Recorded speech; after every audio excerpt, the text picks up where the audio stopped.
నమస్తే and welcome to hit TV. Telangana శాసనసభ budget సమావేశాలు వాడివేడిగా జరుగుతున్నాయి. బీఆర్ఎస్ ను టార్గెట్ చేస్తూ కాంగ్రెస్ ప్రభుత్వం అడుగులు వేస్తోంది. ఇందులో భాగంగానే రాష్ట్ర ప్రభుత్వం అసెంబ్లీలో రాష్ట్ర స్థితిగతులు, కాళేశ్వరం ప్రాజెక్టుపై నివేదికను ప్రవేశపెట్టింది. అవేంటో తెలుసుకుందాం.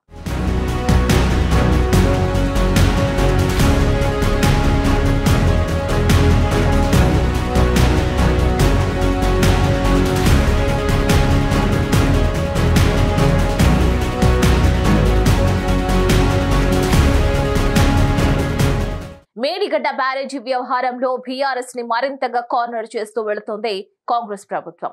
మేడిగడ్డ బ్యారేజ్ సందర్శనకు సీఎం రేవంత్ సహా మంత్రులు వెళ్లి వచ్చిన ఆ క్రమంలో అసెంబ్లీ సమావేశాల్లో ఆడిట్ రిపోర్టుని ప్రవేశపెట్టింది రాష్ట్ర ప్రభుత్వం.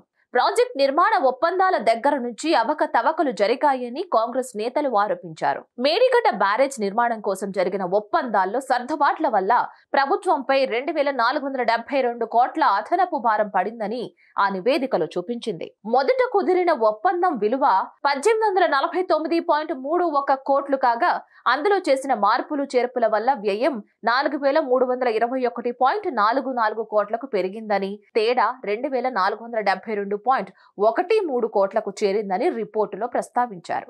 2016లో పనులు మొదలు పెడితే 3 బ్యారేజీల పనులు జూన్ 2019 నాటికి పూర్తయ్యాయి. 2019 నవంబర్లో భారీగా వరదలు వచ్చాయి.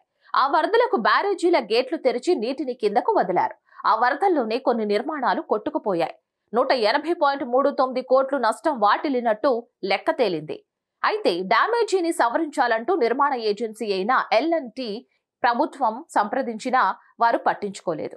ప్రభుత్వం ఆమోదించిన డిజైన్ల ప్రకారమే తాము నిర్మాణాలు చేపట్టామని, పైగా ప్రభుత్వమే క్వాలిటీ సర్టిఫికేట్లు కూడా ఇచ్చిందని, ఇప్పుడు మరమ్మతులకు మా చేతి ఖర్చు ఎందుకు పెడతామని ప్రశ్నించారు. దీంతో మరమ్మతుల కోసం ప్రభుత్వం 476.3 కోట్లతో అంచనాలు రూపొందించింది.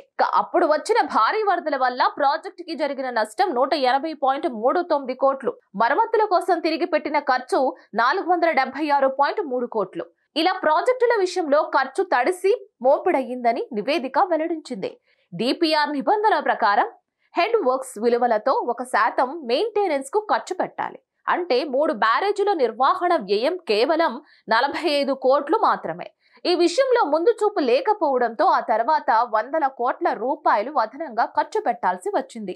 ఇక బ్యారేజీలో కొంత భాగం మహారాష్ట్రలో ఉండడంతో అక్కడ చేపట్టిన నిర్మాణంలో వాడిన ఇసుకకు తెలంగాణ ప్రభుత్వం రాయల్టీ చెల్లించాల్సి వచ్చింది. ఆ రాయల్టీ చెల్లింపుల్లో కూడా అనాలోచిత నిర్ణయాల వల్ల ప్రభుత్వంపై 7.32 కోట్ల అదనపు భారం పడింది.